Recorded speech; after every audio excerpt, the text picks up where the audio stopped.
CIA director. We lied, we cheated, we stole. J'étais le directeur de la CIA, nous avons menti, nous avons triché, nous avons volé, nous avons suivi des formations entières. Cela vous rappelle la gloire de l'expérience américaine. En avril dernier, c'est ainsi que Mike Pompeo a décrit comment il dirigeait la CIA. Désormais secrétaire d'État américain, sa cible est la Chine et le coronavirus. Il a accusé Beijing de permettre à son peuple de propager la maladie.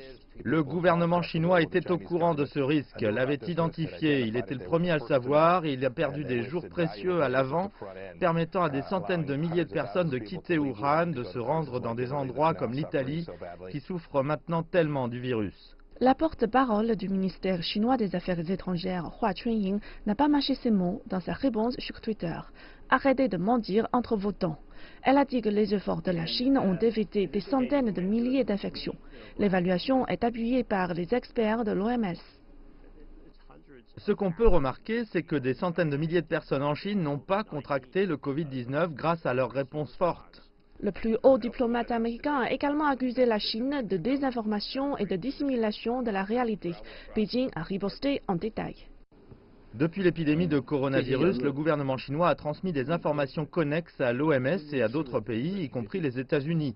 Nous avons fourni des séquences de gènes et répondu à des questions de différents côtés.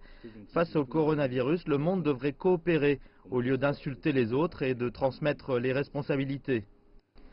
À la mi-février, à un moment critique, une équipe d'experts de l'OMS s'est rendue à Wuhan et en d'autres villes chinoises. 2 de ses membres venaient des États-Unis.